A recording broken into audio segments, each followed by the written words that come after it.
You reach into the dark to silence a screaming piece of glass. Your heart rate violently spikes. Cortisol floods your veins.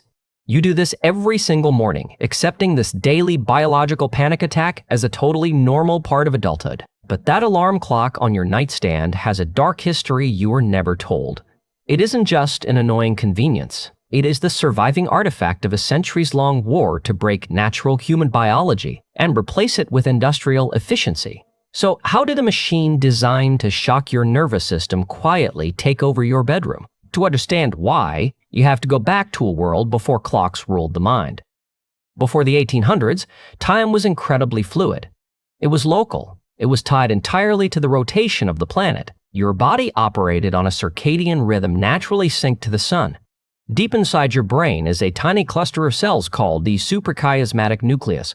It acts as your biological master clock. For thousands of generations, this master clock kept human beings perfectly aligned with the natural world. But historians have discovered something that completely shatters our modern view of rest. A historian named A. Roger E. Kirch spent decades reading medieval diaries, court records, and ancient medical texts. And what he found was completely forgotten by modern science. Before artificial light and mechanical clocks, humans did not sleep in one single compressed 8-hour block. They experienced what historians call segmented sleep. You would go to bed shortly after dusk. You would sleep for a few hours, then wake up naturally in the middle of the night. For an hour or two, you would stay awake in the quiet dark. People used this time to read, think, talk, or sit by the fire. Then you would go back to sleep for a second shift until the dawn woke you. This was the natural resting state of the human animal. It was an evolutionary rhythm carved into our DNA. So what changed? The Industrial Revolution. Suddenly, the world did not run on sunlight and seasons. It ran on steam, iron, and synchronized labor. Factories needed hundreds of workers to walk through the doors at the exact same minute. You cannot run a profitable textile mill if your workers are waking up to the unpredictable schedule of the sun. The human body had to be standardized. But here is the strange part. The early mechanical alarm clocks were not built for everyone. In 1787, an American clockmaker named Levi Hutchins invented one of the first mechanical alarms. But it had a massive flaw. You could not actually set the time. It only rang at exactly 4 in the morning. Why? Because that was the exact minute Hutchins needed to wake up for his own work schedule. It was an instrument of personal discipline, not mass convenience. It took decades for someone to patent an adjustable mechanical alarm.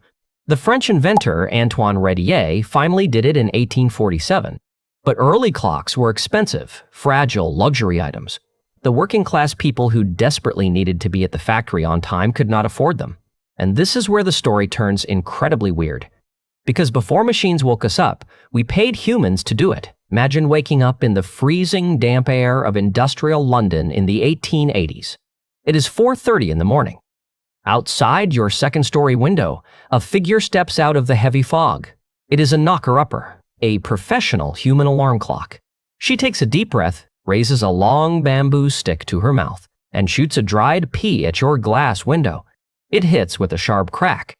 She shoots another. She does not stop shooting peas until you open the window and wave to her. Across industrial Britain, knocker-uppers walked the dark streets every morning. It was a massive, essential industry. People paid a few pence a week to guarantee they would not oversleep and lose their factory jobs. The knocker-upper was the living bridge between biological time and machine time. But as the 20th century approached, manufacturing became cheaper. The mechanical alarm clock entered the home, and the knocker-upper vanished into the history books. At first glance, this seems like progress, a brilliant triumph of convenience. But beneath that simple metal machine is a much darker reality. The mass adoption of the alarm clock created a profound evolutionary mismatch. We forced an ancient biological organism to operate on a rigid mechanical timeline, and your body is paying the heavy price. When an alarm jars you awake, it triggers your sympathetic nervous system. It initiates a primal fight-or-flight response. Your blood pressure spikes to handle a sudden threat. Cortisol, the primary stress hormone, instantly floods your system. You are quite literally waking up in a state of biological panic. And if that sounds familiar, it should. This daily shock to your nervous system is a foundational ingredient in modern burnout. We are chronically exhausted because we have severed the deep connection between our sleep cycles and the Earth itself. Our biology is constantly trying to follow the sun, but our alarms force us to follow the schedule of the economy. But the real surprise is what happened when we tried to fix the exhaustion. In the 1950s, clock manufacturers introduced a new feature designed to make waking up less painful: the snooze button. It seemed like a brilliant, humane compromise, just 9 more minutes of precious rest. But biologically, it is a disaster. When you hit snooze and drift back to sleep, your brain attempts to restart a deep sleep cycle. 9 minutes later, the alarm violently rips you out of it again.